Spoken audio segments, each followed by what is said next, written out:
अरे जरा आमच्या नावाचा ध्यास लागतो तर शुद्धीत राहत नाही. आमच्या नामाची गुंगी, आमच्या नामाची धुंदी तर सर्वस्वी आमचा होऊन जातो. ज्याचे भाग्य चांगलं असेल त्याला आमच्या नामाचा छंद लागेल आणि त्याच्या मुखात सतत नाम जप असेल. आमच्या नामाची गोडी निर्माण होईल. ध्यानी मनी स्वप्नी ही नाम संजीवनी वदनी असेल. त्याला निरंतर सुखाची प्राप्ती होईल. तसं मधाचं सेवन करण्यासाठी भ्रमर कमळ फुलात गुंतून पडतो आणि अत्यंत आनंदाने आणि आदराने मधाचा आस्वाद घेतो. आमच्या भक्ताचे मन आमच्या नामाचे ध्यान लागून उच्च पातळीवर स्थिर होते. मन नामात एकाग्र होईल. त्याची चंचलता नाहीशी होईल आणि त्याचे उन्मन होईल.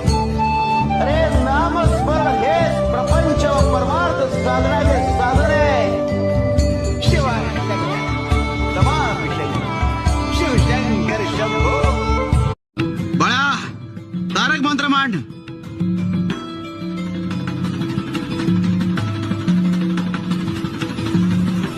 निशंक हो निर्भय हो मनारे, प्रचंड स्वामी बळ पाठीशी रे.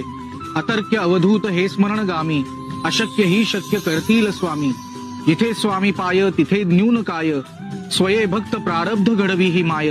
आज्ञे विना काळ नाने त्याला, परलोकी ही ना भीती तयाला. उगाच भीतोसी भय हे पळू दे, जवळी उभी स्वामी शक्ती कळू दे. जगी जन्म मृत्यू असे खेळ ज्यांचा, नको घाबरू तू असे बाळ त्यांचा. खरा होई जागा तू श्रद्धे सहित, कसा होशी त्यावीण तू स्वामी भक्त. कितीदा दिला बोल त्यांनीच हात, नको डगमगू स्वामी देतील साथ. विभूती नमन नाम ध्यानादी तीर्थ, स्वामीच या पंच प्राणामृतात. हे तीर्थ घेई आठवीरे प्रचिती, न सोडी कदा जया स्वामी घेती हाती. श्री स्वामी समर्थ.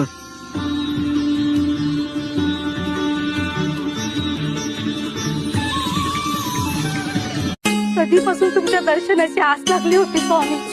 तुला आस लागून काय उपयोग. अगं आम्हाला दर्शन द्यावंसं वाटलं पाहिजे ना. योग्य वेळ आली की भेट होतेच. अरे जो तेरे भाग्य में लिखा है वो तुझे जरूर मिलेगा बच्चा. हो मात्र अवास्तव अपेक्षा ठेवून जर भाग्यावर अवलंबून राहशील